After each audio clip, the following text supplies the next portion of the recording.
What's going on? What's going on? All right, you know what time it is. You know what rhyme it is. I'm your gracious host, A6, coming at you on a Sunday. It's pretty clear skies today. Not too cold. It's probably about in the 40s, upper 30s. It's not like super cold today. Very bearable. Turn this down, matter of fact, now we say that. So yeah, I appreciate if you hit the subscribe button, hit the like button, all that good stuff. Leave me a comment, and I try to get to everyone if possible. And if you want to share the video to other people, do that too. So, getting into it, you saw the video I uploaded from last night, but I think I uploaded it, was it this morning? It could have been this morning or last night. I uploaded that shit sometime. But anyway, yeah, so the video you saw was pretty much me getting pulled over out in Laurel. And, the video speaks for itself. Now, the backstory to it is, all right, so I'm over at my man's house, enjoying myself, having fun. So we, the joint, I'm ready to go home. So I jump in my car. Joint was live, but I jump in my car so I can head out. I got stuff to do next day. Hop in my car, start moving. So I'm traveling up the road. So I'm like, God damn, I forgot to say I should have took a piss before I left. Should have took a piss. So I'm like, oh, fuck. Let me see if I can find like a little back alley or something, or a little behind the building, a little quiet spot. And the thing about it is, you gotta be very careful when you're doing that, because police are like ninjas. Somehow they have a radar where they can tell if somebody's pissing in public, and they jump out. I swear these motherfuckers is agents, because they jump out like out of no fucking way, yo. Like, yo, it's crazy. I didn't see this shit happen before. Like, I literally been pissing in a back alley, like look for like 2 minutes to make sure nobody was coming. As soon as I pull my dick out and start pissing, you better not be pissing on that wall. Like, yo, where the fuck was you at? I didn't even see you. Where was you at? But nah, so I'm in the car traveling in the back. There's a big ass Kohl's. It's like a strip mall, like right where my man's lives at. So like, there's like a big ass Kohl's building, and there's like some other shit. I don't even know what these buildings are called because they were all closed.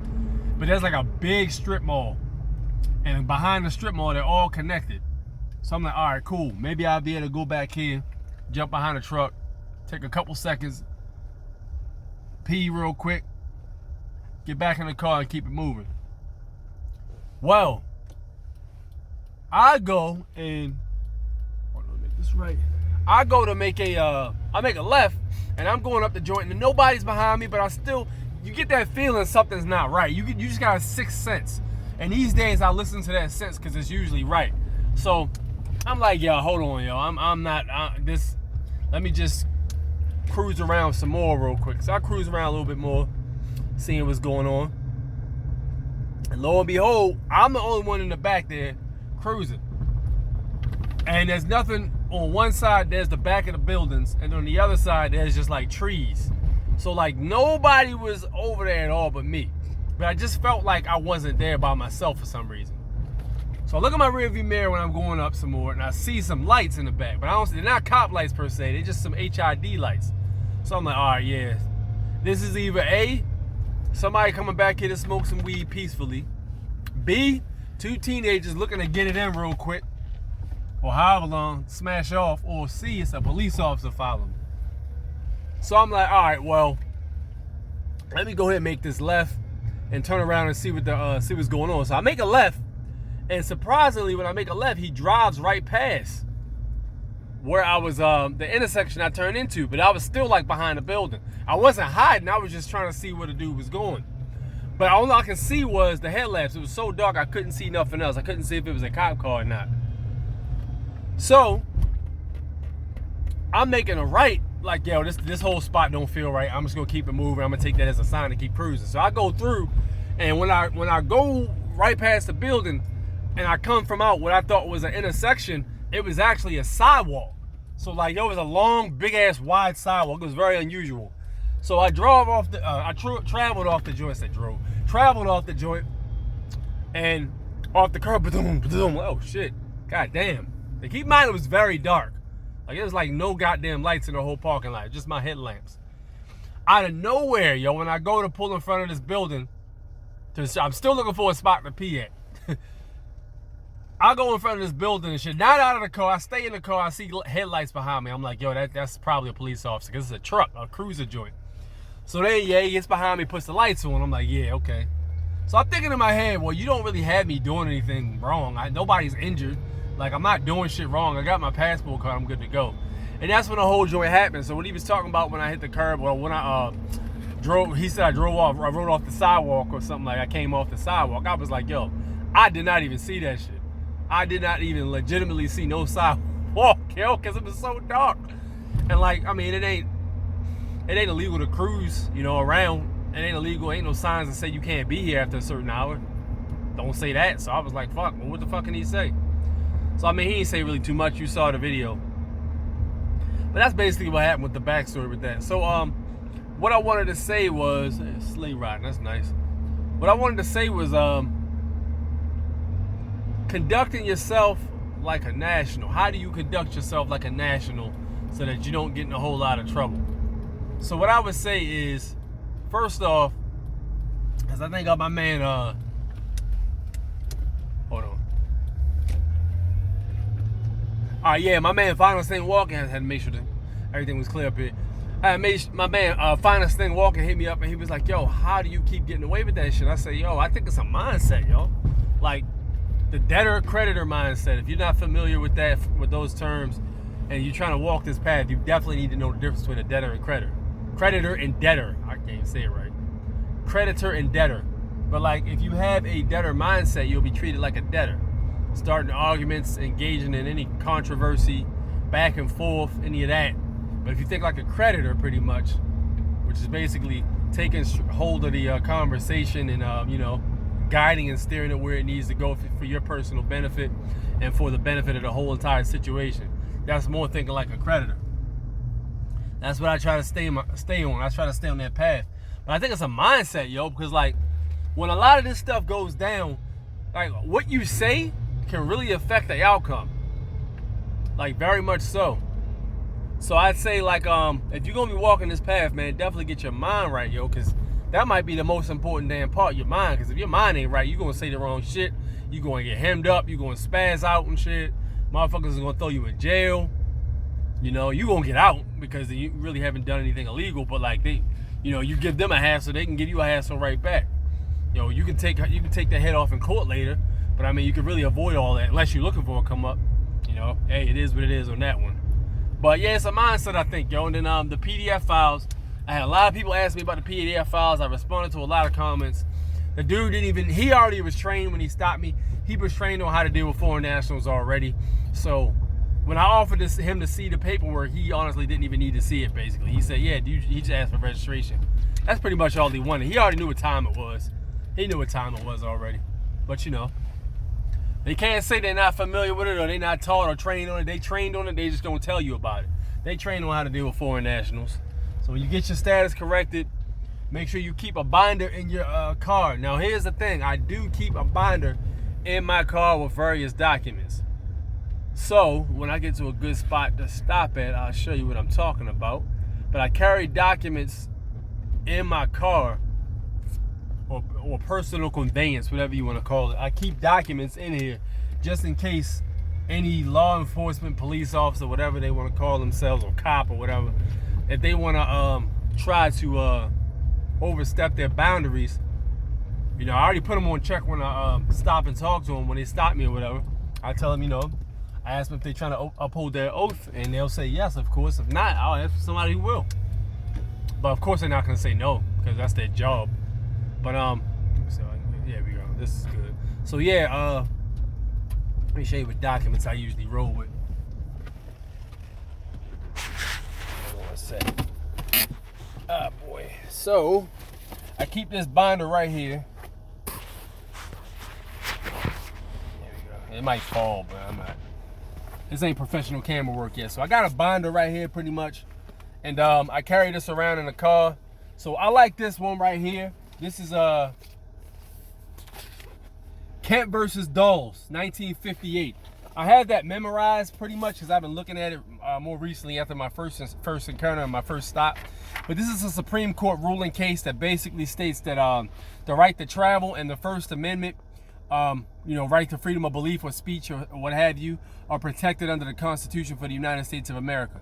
So This is a landmark case. There's a bunch of other good ones too, but this one right here, if you're gonna be using the word travel, I suggest looking in the Kent versus Dulles, 1958. Very, very, very, very powerful document here. Supreme Court ruling, and Supreme Court ruling is the law of the land. So there you go. Ain't no state, ain't no city, ain't no jurisdiction that can override this right here. It is what it is on this one. So they don't try to overstep on what Supreme Court says, because they'll be in hot water if they try that. All right, so I like, of course, we all know UCC 1308. That's actually my favorite right here. Now I know it's backwards. You might have to hold it up to a mirror or something like that. But there you go right there. So basically all rights reserved pretty much. You're not agreeing to every aspect of the contract that you're signing. You're basically keeping all your rights maintained within the signature of that contract. 9109, UCC 9109. So another real good one here.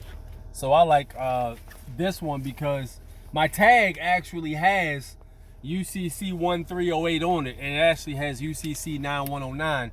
And the 9109 is basically turning your personal conveyance, which is basically your car, into an extension of your household as a household item or what have you. So like it basically grants you that private. It's actually private. So now I was also doing some thinking too. This is why I wanted to go to the law library in Annapolis, because I was going to look into the Second Amendment and how that ties into UCC 9109. Because if your personal conveyance is an extension of your home, you to an extent are able to do things in your personal conveyance that you can do in your home, including keep firearms. Now, regardless of what state you're in, the UCC code should overwrite any of that, if I'm not mistaken. But I need to look into that one there, because that's heavy. You know, you don't want to get caught wrong and have to sit in jail for some time and shit because you don't know what the hell you're talking about. So very important to research those. So those are the only two I keep right now. As I start to do more things, I'll start to add more documents in. This is, a lot of people were asking me about this one too. You can actually, whatever city you're in, and I told people to contact Bad Wolf about this. The guy James C. Lovett, the Bad Wolf, that's what he calls himself. He's got a YouTube channel. I get information from him also. They've got something on that channel there, which he actually put us on point with this. This is one of my favorites, the arrest of foreign nationals. This is why I call myself a foreign national, because that's what they are trained on. That is the name they're trained on. This is the Baltimore City Police stamp seal, whatever. That's it right there. It's a little blurry. That's blurry. But yeah, that's the seal right there. So they can't say, oh, we weren't trained on it. No, that's bullshit. You were trained on it, and it's right here in this PDF file. And I keep it with me at all times when I'm in Baltimore. Now, yeah, whatever city you're in, they should have a PDF file that's very similar to this one. And they use the same terminology, foreign nationals. Some of them call them just nationals. Some of them call them different names, but it's all a national twist to it. And what that basically puts in motion, that basically throws, hold up, give me one sec, hold up. Oh man, he ain't even see me. My man's ain't see me. But yeah, so that basically puts in motion the, you are very aware of what codes and statutes they have studied under and what their policy is. So if they try to do any sideways shit, you have the documentation right here. Always have your camera rolling too. So, but don't be a dickhead though. Be very, very cordial, because some of these guys are just doing their jobs. They're just trying to get home. They want to put food on their plate. Some of them are dickheads though. Some of them, they get off at being powerful and shit. Wife just cheated on them. You know how that shit goes. So I mean, some of them are ass faces, and the ass faces, they got to come out their pocket if they overstep. And it is what it is. If you want to be an ass face, it's a fee for that shit. And that's what time it is with that. So, look for that PDF no matter what city you're in. I saw one for Florida. I think I saw one for Ohio. I saw one for Cali. There's a few of them out there. And this is all information that they don't want you to have, because they really don't want you to get all your rights back. So, look into that and keep your PDF in your car. Keep your laws in your car. Keep a binder in your car. And also see Bad Wolf too. He's got another document called Nationality Master. Ask him for that one. I think he charges like $50, but it's worth every penny, because I read through the whole thing. Yo, it's pretty good. He basically took the affidavit of sovereignty and he added a bunch of other cool shit into it. And he tied in the nationality and everything. It was nice. So I'm waiting for some more information to come through so I can send that out to all police chiefs all around Maryland. That way, if I'm ever in their city or their jurisdiction area that they think they have, pretty much I don't have to abide by their bullshit statutes and their bullshit, all the other crap that doesn't even apply to us as nationals. So that's what time it is. Anyway, let me get in here. I'm gonna holler at y'all later. If y'all got a question, let me know. I'm pretty sure I forgot to address something because I always forget to address at least one thing on these videos. But if I did forget something, I'll probably put that in the comment section. All right, y'all take it easy. Peace.